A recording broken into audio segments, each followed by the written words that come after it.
ବୟସ ହେଲେ 87। ପୂଜା କଲି ଆମର ଶ୍ୱଶୁର ଶାଶୁ ଅମଳରୁ ଯାଇ ମୋ ଅମଳ ଯାଇ ପିଲାଙ୍କ ଅମଳ ହେଲେଣି ପିଲେ କରୁଛନ୍ତି। 40 ବର୍ଷ ହେଲା ଆସି ଦିଆ ସେବା କରୁଛି।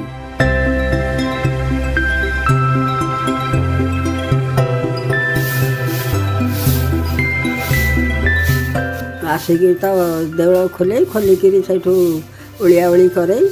ଓଳିଆଓଳି କରିକିରି ବାସନ ଦିଅଙ୍କ ବାସନ ମଜାମଜି କରେ କରିକିରି ଥୋଇକି ପାଣି ଆଣି ଥୋଇ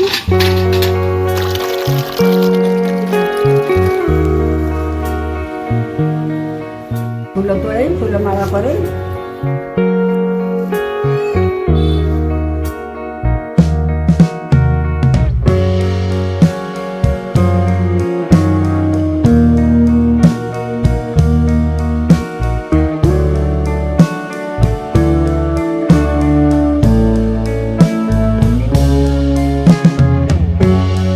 ବାସି ଫୁଲ କାଢ଼ି ତାକୁ ଗାଧୁଆ ଗାଧି କରିକିରି ସଜାସଜି କରେ ଆଉ।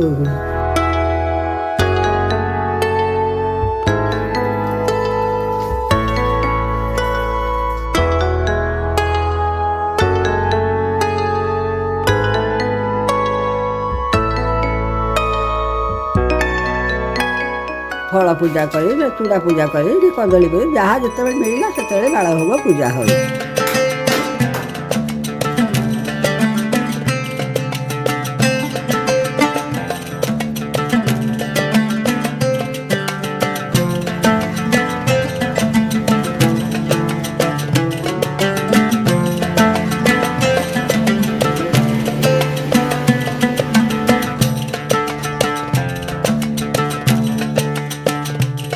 ବାଳଭୋଗ ସରିଲା ପରେ ପରିବା ପତ୍ର କଟାକଟି କରେ। ସେଠି କେଉଁଦିନ ଡାଲା ଭାତ କରେ, କେଉଁଦିନ କ୍ଷୀରି ଖଟା, ଯଦି ଯଜମାନ ଜୁଟିଲେ କ୍ଷୀରି ଖଟା ହେଲା।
ଧୂପ କରି ସାରିବା ପରେ ଯଦି କେଉଁ ଭକ୍ତ ଆସି ପହଞ୍ଚିଲେ ତାଙ୍କୁ ପ୍ରସାଦ ଦିଏ ଖାଇବାକୁ। ସେ ଖୁସିରେ ବସି ଖାଆନ୍ତି।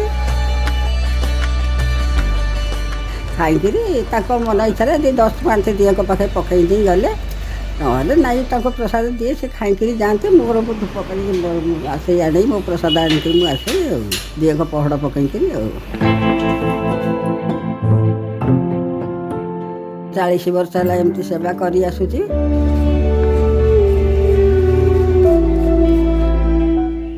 ଯେତେ ଦିନ ପର୍ଯ୍ୟନ୍ତ ନାରାୟଣୀ ଚାହିଁବେ ମୁଁ ସେ ପର୍ଯ୍ୟନ୍ତ ତାଙ୍କ ନୀତି କରି ଆସୁଛି, କରିବି ଯେଉଁ ପର୍ଯ୍ୟନ୍ତ ଥେବି ଆଉ।